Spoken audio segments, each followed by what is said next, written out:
लोहड़ी का त्यौहार हिस्टोरिकल माना जाता है। क्यों? क्योंकि इसकी एक हिस्ट्री है।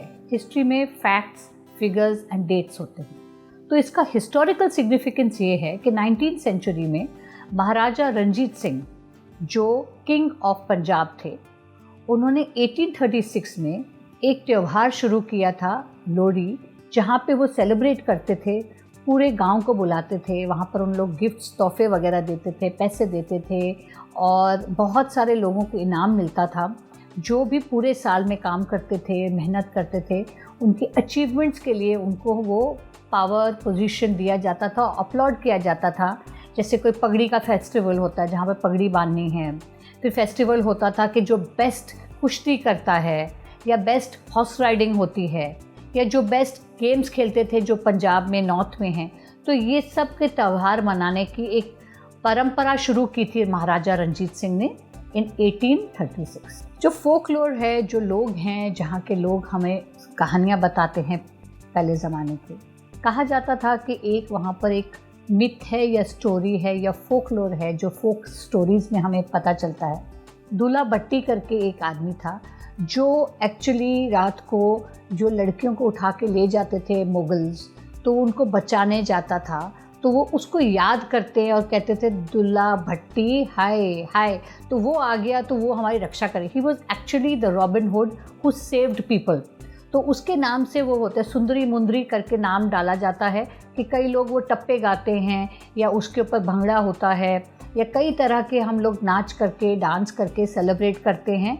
और वो एक गाना बहुत फेमस है, सुंदरी मुंदरी तेरा कौन बेचारा, मतलब Sundari the name of a girl, Mundri the name of a girl, तुझे कौन बचाने आएगा, तुझे बचाने आएगा एक ही जन जो है Dulla Bhatti. Lohri also marks the winter solstice का एंड। दैट मीन्स जो विंटर में लॉन्ग नाइट्स होती हैं, तो कहीं ना कहीं वंस लोहड़ी क्रॉस हो जाती है और हम मकर संक्रांति में 14th को आते हैं, तो जो दिन होते हैं वो थोड़े लंबे हो जाते हैं और रातें थोड़ी छोटी, क्योंकि विंटर्स बहुत डिफ़िकल्ट होते हैं, specially in the Himalayan region, specially in Jammu Kashmir and northern hemisphere में।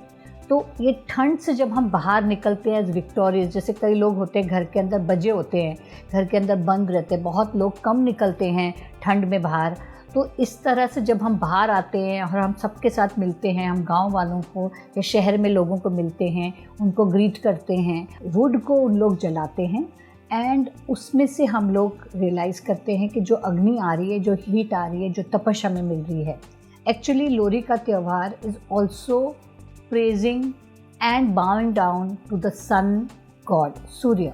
तो सूर्य की पूजा होती है और इससे हमें एनर्जी, इससे हमें वाइब्रेशंस, इससे हमें पॉजिटिविटी और इससे हमें वाइटैलिटी मिलती है। Punjab is actually an agricultural state. Lohri से रेंट या लोहड़ी से हम शुरू करते हैं जो भी हमारे एक्सपेंडिचर्स होते हैं पूरे साल के लिए, क्योंकि कई बार देखा जाता है कि फार्मर्स की पोजीशन फाइनेंशियली अच्छी नहीं होती। तो specially during the months of November, December and early Jan, they are not able to pay the rent, they are not able to complete financially जो उन्होंने कर्जे लिए हैं या फाइनेंशियली जो उनके साथ दिक्कतें हुई हैं। But 13th onwards, that means Lohri के बाद इनके रेंट्स, इनकी फाइनेंशियल ईयर स्टार्ट होता है। तो बहुत लोग मार्क करते हैं अपने कैलेंडर में कि ये दिन से हमारे आगे के जो खर्चे हैं या हमने जो देना है या क्लियरेंसेस हैं वो शुरू होते हैं। So it is a very auspicious time for people to start the new calendar year of finance and wealth, because the true wealth actually अनाज में है। एटलीस्ट पंजाब तो उसको मानता है कि हमारी असली ज़मीन, तो असली वेल्थ हमारी खेत और खलियान है।